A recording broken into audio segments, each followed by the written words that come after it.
Nesse vídeo eu vou traçar um paralelo entre o trabalho científico de Newton e o trabalho político-econômico de Adam Smith. Veremos que nossos modelos econômicos são baseados ou pelo menos inspirados na mecânica newtoniana e que para cada conceito definido por Newton, há um conceito correspondente atribuído por Smith.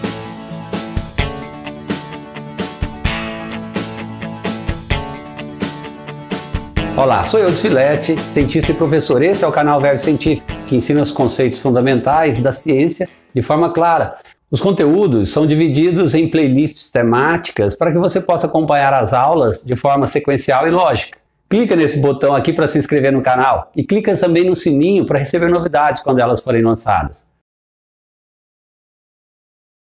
Embora a mecânica newtoniana não tenha relação direta com a formulação das leis econômicas, ela inspirou muitos economistas importantes às suas descobertas. Um desses exemplos é como o pensamento newtoniano influenciou e inspirou as ideias do pai da economia moderna, Adam Smith. Essa influência pode ser sentida na sua principal obra, A Riqueza das Nações. Smith era fascinado com o conceito de como duas coisas completamente não relacionadas tendem a ter efeito grande ou sutil uma sobre a outra. A influência da ciência na economia é evidente em sua própria natureza. Quando consideramos que as economias se comportam como sistemas, como na termodinâmica.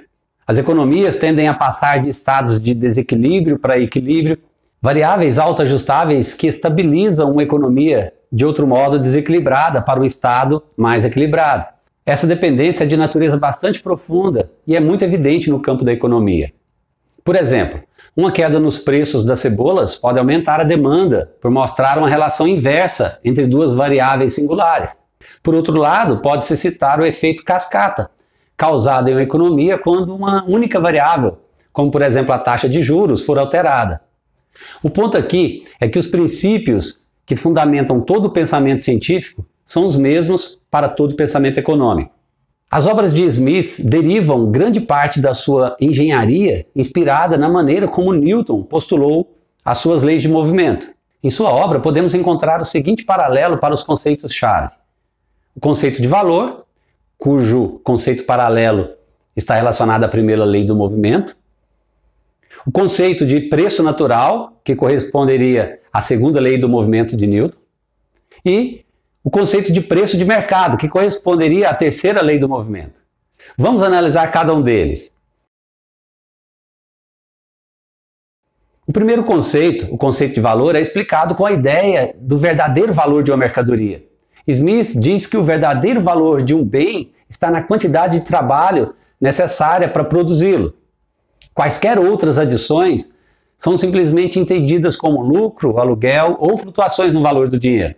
A razão pela qual o valor está associado à inércia é o fato de que a lei da inércia afirma que o valor sempre estará em seu verdadeiro estado, na ausência de influências externas, assim como o objeto que terá seu estado real de movimento na ausência de forças externas.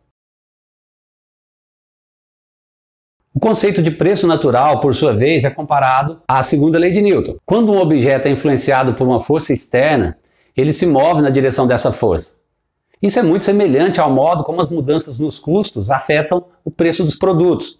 Além disso, a direção do aumento ou ganho de preço é exatamente a mesma que a do custo do fator. Em sua essência, esta lei fala sobre a proporcionalidade direta das variáveis nos sistemas econômicos. E assim como na segunda lei de Newton, a mudança num fator trará uma mudança proporcional num fator dependente. O terceiro conceito é o conceito de preço de mercado. Ele é comparado à terceira lei de Newton. Toda ação tem uma reação igual e oposta. Essa lei sugere a proporcionalidade inversa de fatores. Em economia, isso significa relações inversas entre variáveis de um sistema econômico. Por exemplo, a lei da demanda afirma que se mantivermos tudo constante, à medida que o preço de uma mercadoria aumenta, a quantidade demandada da mercadoria diminui.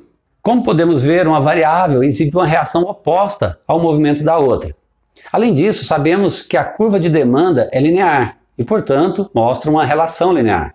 Obviamente, isso é simplesmente por uma questão didática, porque é sabido que nem todas as relações inversas em economia são de igual ordem de magnitude e medida.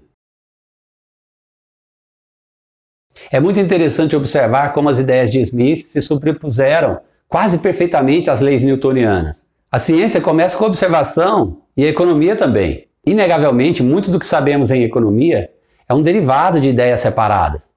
A teoria econômica é o resultado de muitas observações, inferências, argumentos que foram contestados e combatidos por muitas outras observações, um superando o outro. E isso tudo fez com que a teoria avançasse. Esse funcionamento é similar aos das ciências naturais, para as quais não se aceita plenamente que uma observação seja verdadeira sem antes tê-la testado duramente sobre todas as condições conhecidas.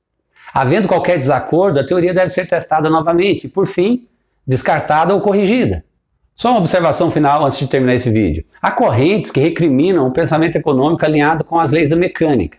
Tais pensadores argumentam que a economia não é um sistema mecânico, mas sim um sistema termodinâmico. Logo, a melhor teoria econômica deveria ser embasada não na mecânica, mas sim na termodinâmica. E de fato, há teorias contundentes sobre isso, que você pode conferir aqui nas referências abaixo. Mas isso é uma discussão que vai ficar para um outro vídeo.